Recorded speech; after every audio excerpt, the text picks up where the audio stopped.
मी pH. Patil sir आपल्या सर्वांचं online लेक्चरमध्ये स्वागत करतो. 4.2 मधलं थर्ड एक्झाम्पल बघा. इथे 3.6 सेमी त्रिज्येचे वर्तुळ काढा. या वर्तुळाला त्यावरील कोणत्याही बिंदूतून वर्तुळ केंद्र विचारात न घेता स्पर्शिका काढा. म्हणजे आपल्याला इथे दुसऱ्या पद्धतीचा वापर करायचा आहे. कंपासमध्ये 3.6 सेंटीमीटर इतका अंतर घ्यायचं आहे. हे बघा, घेताना असे घ्यायचं आहे. सुरुवातीला वर्तुळ काढायचं आहे. वर्तुळाचा सेंटर शक्यतो आपण या लाईनवरच, रेषेवरच घ्यायचा आहे. वर्तुळ काढतो.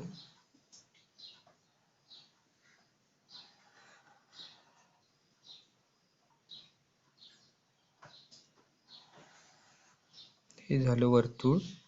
इथे केंद्र आहे, पण आता इथे आपल्याला केंद्राचा वापर करायचा नाही आहे. तर इथे कोणताही एक बिंदू घ्यायचा आहे. वर्तुळ काढा, काढले. या वर्तुळाला त्यावरील कोणत्याही बिंदूतून, कुठेही बिंदू घ्यायचा आहे. आपण इथे घेऊ, या रेषेवर घेतलेला आहे. इथे नाव दिलेलं आहे P. तर या बिंदूतून आपल्याला स्पर्शिका काढायची आहे. तर या वर्तुळावरचे आणखीन दोन बिंदू घ्यायचे आहेत कुठेही. तर असे दोन बिंदू घ्यायचे. समजा हा A आहे आणि हा B आहे. नंतर पट्टीच्या साहाय्यानं रेषाखंड PB, रेषाखंड PA आणि रेषाखंड AB काढायचा आहे. त्रिकोण APB तयार होईल. आता इथे आपल्याला स्पर्शिका काढायची आहे. कालच्या एक्झाम्पल मध्ये आपण हा कोण आणि हा कोण एकरूप केला होता. कोण का एकरूप करायचे, कशी स्पर्शिका येते यापूर्वी सांगितलेलं आहे. हा कोण आणि हा कोण आपण काल एकरूप केला होता. आता आज आपण हा कोण आणि इकडचा इथे कोण आपण एकरूप करायचा आहे. म्हणजे हा जो कोण आहे याच्याशी एकरूप असणारा इथे आपल्याला कोण तयार करायचा आहे.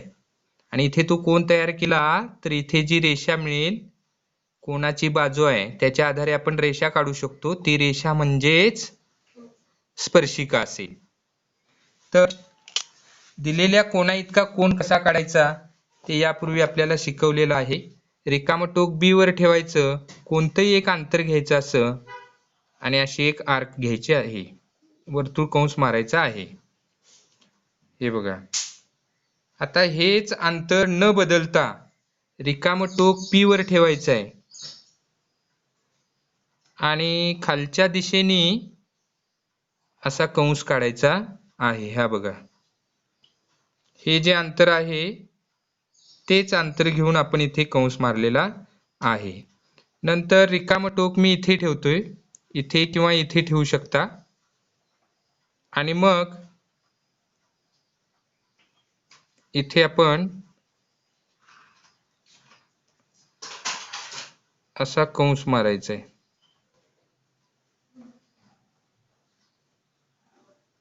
हे बघा,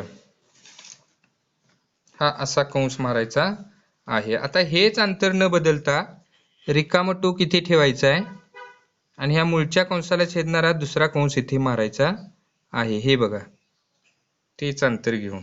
ओके. हा, आणि लास्टला मग आपण हा P बिंदू आणि हा या दोन कंसांचा छेदन बिंदू, तर बरोबर बघून आपण त्याच्यातून जाणारी रेषा काढायची आहे. आणि ही रेषा म्हणजेच इष्टस्पर्शिका आहे.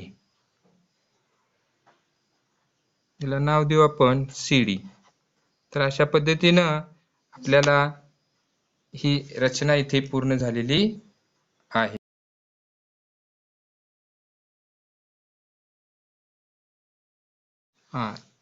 चौथं उदाहरण, 3.3 सेमी त्रिज्येचे वर्तुळ काढा. त्यामध्ये 6.6 सेमी लांबीची जीवा PQ काढा. बिंदू P व बिंदू Q मधून वर्तुळाला स्पर्शिका काढा. स्पर्शिकाबाबत तुमचे निरीक्षण नोंदवा. सुरुवातीला आपण कच्ची आकृती काढू. 3.3 सेमी त्रिज्येचं सुरुवातीला वर्तुळ काढायचं आहे. वर्तुळाची त्रिज्या आहे 3.3 सेमी. याच्यामध्ये 6.6 सेमी लांबीची जिवा काढायची आहे. तर आपल्या इथे लक्षात यायला पाहिजे की त्रिज्या आहे 3.3 सेमी आणि जिवेची लांबी आहे 6.6 सेमी, म्हणजेच हा व्यास आहे. आणि म्हणून आपण इथे हा जिवा म्हणजेच इथे व्यास येणार आणि इथे नाव द्यायला सांगितलेलं आहे PQ. जिवेला नाव काय आहे? PQ.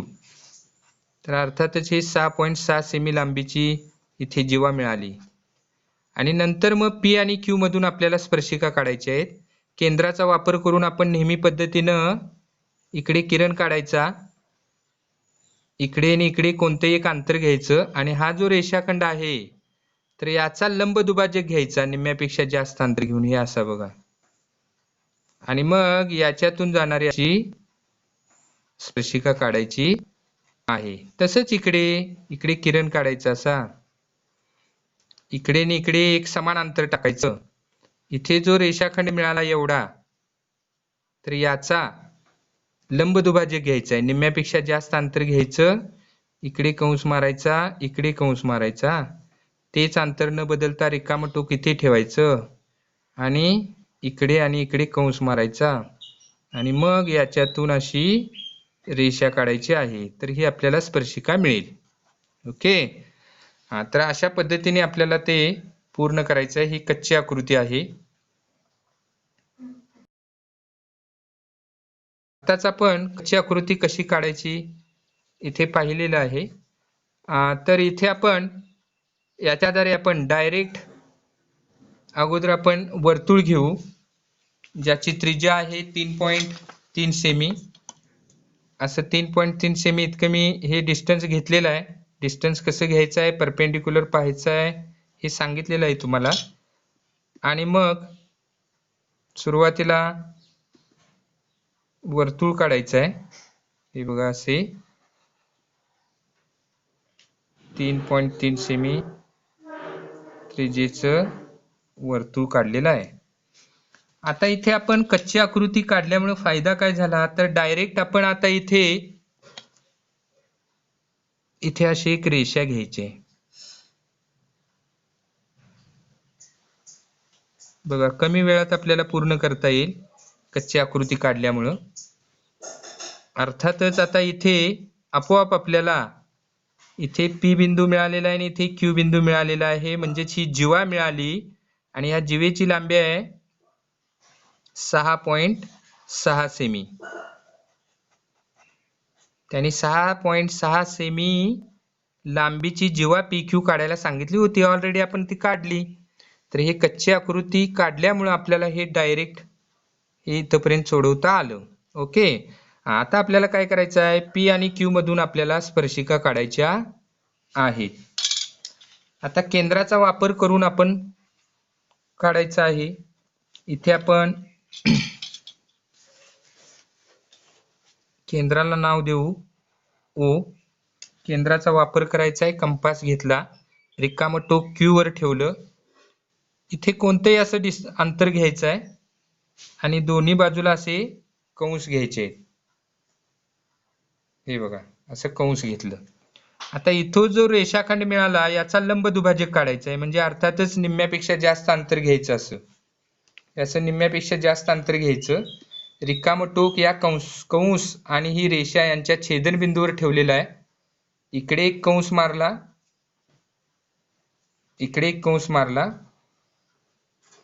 नंतर हेच अंतर न बदलता रिकामं टोक इथे ठेवायचं आहे आणि ह्या मूळच्या कंसाला छेदणारे दुसरे कंस मारायचे आहेत.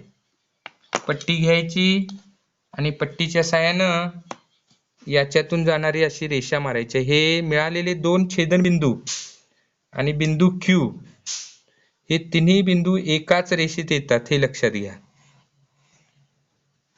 असे तिन्ही बिंदू एकाच रेषेत मिळतात, याच्यातून जाणारी आपल्याला अशी रेषा काढायची आहे. तर ही एक स्पर्शिका झाली.